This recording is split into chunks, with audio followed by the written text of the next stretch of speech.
Hi everyone, कैसे हैं आप सब। आई होप आप सब अच्छे होंगे। तो ये रूम देखिए, मेरे बेटे का रूम है, तन्मय का। और आज मैं इसकी क्लीनिंग करने वाली हूँ। डीप क्लीनिंग आप बोल सकते हैं। और कुछ सामान को चेंज भी करना है, हटाना बढ़ाना है, तो छोटा सा मेकओवर भी हो जाएगा इस रूम का। तो अभी तो वो स्कूल जा चुका है और आप देख रहे हैं कि कितना फैला के गया है। बेड पे ही सारा सामान, मतलब पढ़ाई भी बेड पे करता है और उसी पे सो जाता है, जैसे का तैसे सारा सामान पड़ा होता है। तो आज मैं और तन्मय के पापा दोनों लोग मिल के इस रूम की क्लीनिंग करेंगे। तो रूम देखिए, चाहे जैसा भी हो, फर्नीचर उसमें महंगा हो या सस्ता हो, कुछ भी हो, जैसा भी हो, साफ़ सुथरा रहना चाहिए, मेंटेन रहना चाहिए, ये मेरा मानना है। अगर झोपड़ी भी जिसकी हो, अगर वो साफ़ सुथरी रहती है, अच्छे से मेंटेन रहती है, तो वो बहुत ही सुंदर लगती है। और घर महंगा ही क्यों ना हो, महंगे महंगे फर्नीचर हो, महंगे महंगे सामान रखे हों, और अगर ऐसे ही छोड़ा गया हो, मेंटेन ना होता हो, गंदगी हो, साफ़ सफाई ना होती हो, तो वो देखने में अच्छा नहीं लगता है। तो हमारा घर चाहे जैसा भी हो, जो भी हो, उसे साफ़ सुथरा रखना चाहिए, प्यार से रखना चाहिए और उससे प्यार करना चाहिए। अपना जो भी है वो अच्छा ही होता है और सबसे प्यारा होता है। तो मेरा तो यही मानना है, हम लोग को अपना घर बहुत ही अच्छा लगता है जैसा भी है। और बाकियों को ये कैसा लगता है अब ये तो नहीं पता, लेकिन हमें अच्छा लगता है और हम इससे बहुत प्यार करते हैं और बहुत ही अपनी तरफ से पूरी कोशिश करते हैं कि इसे अच्छे से रखें। तो देखिए, यहाँ पे ये ड्रेसिंग टेबल रखा गया है। पहले हम ही लोग इस रूम में रहते थे, लेकिन अभी बेटा रहने लगा है, तो कुछ चीज़ों को यहाँ से हटाना बढ़ाना है। तो ये ड्रेसिंग हम हटा रहे हैं यहाँ पे। और हस्बैंड को अभी जाना था, तो थोड़ा सा टाइम था, तो वो बोले कि अभी मैं हूँ तो चलो जल्दी जल्दी सफाई करवा देता हूँ। जो सामान हटाना बढ़ाना है वो मैं करवा दूँगा, फिर बाद में तुम डस्टिंग और झाड़ू पोछा ये सब काम कर लेना। तो बस हम लोग यही बात भी कर रहे थे कि कैसे क्या कहाँ रखना है। वैसे बहुत दिन से तन्मय इसमें रह रहा है, जैसा मतलब ये रूम जिस तरह से है, इसी में वो काफ़ी टाइम से रह रहा है और हम लोग दूसरे रूम में शिफ्ट हो गए थे। तो यहाँ पे बेड हटा के मैं झाड़ू लगा रही हूँ, क्योंकि बेड और कोई सामान रखा गया होता है तो हम लोग डेली झाड़ू लगाते हैं, तो भी उसके पीछे दीवार से जो सटे होते हैं सामान या बेड वगैरह, तो वहाँ पे बहुत ही गंदगी हो जाती है। तो वहाँ पे मैंने झाड़ू लगाया, फिर ये आ गए थे पोछा लगाने वहीं पे, सिर्फ वहाँ पे पोछा लगाए अभी, क्योंकि वहाँ पे रखना था टेबल, तो इसलिए उन्होंने अच्छे से वहाँ पे पोछा लगा दिया कि फिर टेबल रखने के बाद बिल्कुल नीचे से फिर पोछा नहीं लग पाता है। डेली पोछा तो लगेगा ही, लेकिन उतने अच्छे से नहीं लग पाता है। फिर मैं यहाँ पे झाला मारने वाले से झाला सब हटा रही हूँ।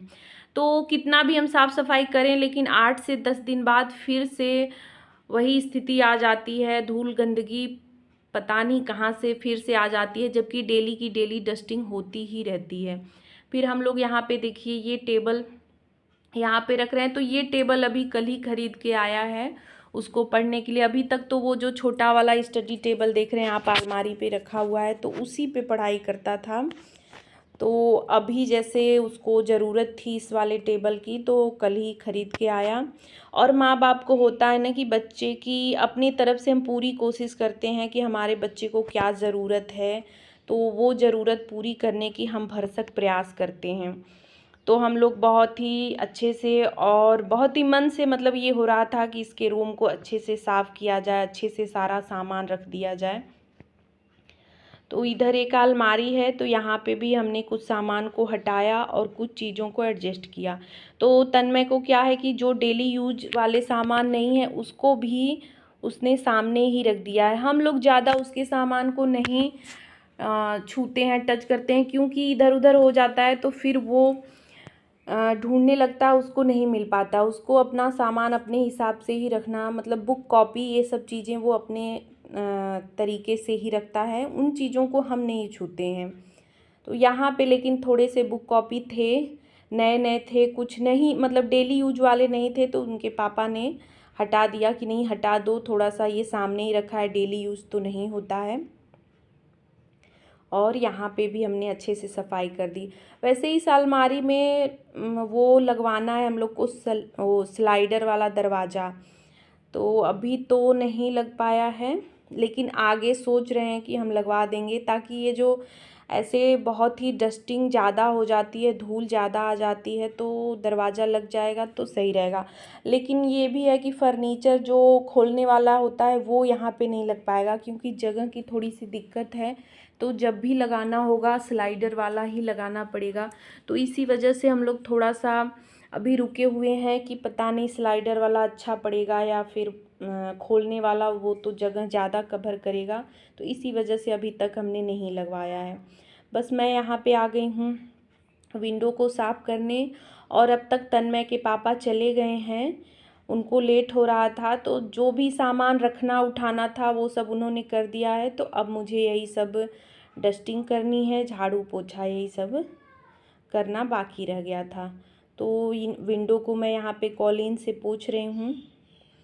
तो बच्चे जब तक होते हैं रूम में तब तक तो सफाई करनी बहुत ही मुश्किल हो जाती है, जब वो स्कूल चले जाते हैं तभी सफाई हो जाती है। वैसे तन्मय अपने रूम की सफाई कर भी लेता है कुछ चीज़ों की, लेकिन है ना कि बच्चों की तरह ही सफाई करेंगे। जब तक जैसे मैं नहीं करती हूँ अच्छे से, तब तक तो रूम बहुत अच्छे से नहीं साफ़ होता है, लेकिन फिर भी वो 10 दिन पे 8 दिन पे अपने रूम की सफाई अपने हिसाब से डीप क्लीनिंग वो करता है, और ज़्यादा से ज़्यादा बुक कॉपी से ही वो हो जाता है, फैला होता है सब इधर उधर। तो उन चीज़ों को अगर वो ढंग से रख देता है तो फिर मैं अच्छे से सफाई कर लेती हूँ। तो बस विंडो वगैरह सब मैंने पोंछ दिया है, अब यहाँ पे बेडशीट चेंज कर रही हूँ।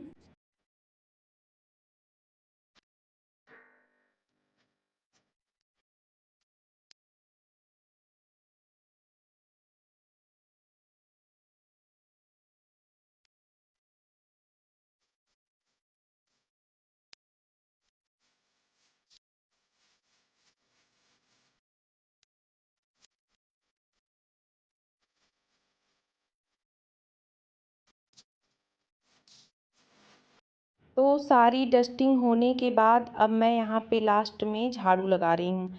तो एक बार झाड़ू और लगाया था मैंने, फिर लास्ट में बेडशीट ये सब चेंज करने के बाद, विंडो वगैरह झाड़ने के बाद फिर से मैं लगा रही हूँ। धूल उड़ ही जाती है, अगर डस्टिंग आप करिए तो फिर से धूल उड़ने लगते हैं। तो यहाँ पे मैं अच्छे से झाड़ू लगा दे रही हूँ। तो झाड़ू लगाने के बाद अब बस पोछा लगाने का काम रहेगा। तो सारी क्लीनिंग हो चुकी है, अच्छे से मैंने झाड़ दिया। और इधर ये जो आप देख रहे हैं अलमारी, इसमें भी हमें दरवाज़ा ही लगवाना है। तो ये बहुत पहले जो है जब घर बना था तो इधर सीढ़ी या कुछ था, मतलब मेरे शादी से पहले ही, तो अभी इसको अलमारी बनवा दिया गया है। तो ये थोड़ा सा दिक्कत करता है, समझ में नहीं आता है कि क्या सामान रखें या क्या नहीं। तो अभी हम सोच रहे हैं कि इसमें फ़र्नीचर का काम करवा दें, ताकि इसमें थोड़ी सी और जगह भी बन जाए और सामान रखने में सही भी रहेगा। यहाँ पे ये टेबल मैं बाहर ले गई थी, अच्छे से मैंने पोंछ लिया। यहाँ पे मुझे दूसरा टेबल रखना था, फिर मैं उसको देखी ला के तो वो सही नहीं यहाँ पे लग रहा था, तो फिर मैंने उसे हटा दिया, और यही वाला टेबल मैंने अच्छे से झाड़ पोंछ के फिर रख दिया है। तो अभी देखिए रूम बिल्कुल क्लीन हो चुका है, और साफ़ सुथरा घर सच में बहुत ही सुंदर लगता है देखने में, और देख के बिल्कुल सुकून सा आता है। तो ये देखिए अलमारी सब मैंने अच्छे से क्लीन करके अच्छे से पोंछ के रख दिया है। हालांकि 2 दिन में 3 दिन में फिर से धूल आने लगते हैं, डेली का डेली इतनी डीप क्लीनिंग तो नहीं हो पाती है। अपने हिसाब से मैं करती हूँ जितना हो पाता है, लेकिन इतने ज़्यादा नहीं हो पाता है, टाइम भी तो ज़्यादा लगता है। वैसे तन्मय भी मदद करता रहता है, अपना जो कुछ भी है थोड़ा बहुत साफ़ करता रहता है। तो इधर देखिए मैंने टेबल रख दिया है हमने, और उस पर अभी सिर्फ एक पेन स्टैंड रखा है और 1-2 कॉपी रखी है, क्योंकि वो जब आएगा तो अपना फिर अपने हिसाब से एडजस्ट करेगा। तो टेबल आया था ख़रीद के, तो उसको जल्दी थी कि नहीं मेरे रूम में तुरंत रखिए आप लोग, अभी रात को मतलब आया तो रात को ही वो बोलने लगा कि अभी रख दीजिए, अभी मुझे पढ़ाई करनी है। तो होता है ना कि बच्चों को जैसे नया सामान कुछ आ जाता है तो नहीं, अभी हमें यूज करना है। तो बस वीडियो का लास्ट मैं यहीं पे कर रही हूँ। कैसा लगा आज का वीडियो कमेंट करके ज़रूर बताइएगा, और अच्छा लगा हो तो लाइक शेयर और चैनल को सब्सक्राइब करिएगा। तो मिलते हैं नेक्स्ट वीडियो में, तब तक के लिए स्वस्थ रहें, मस्त रहें, बाय बाय।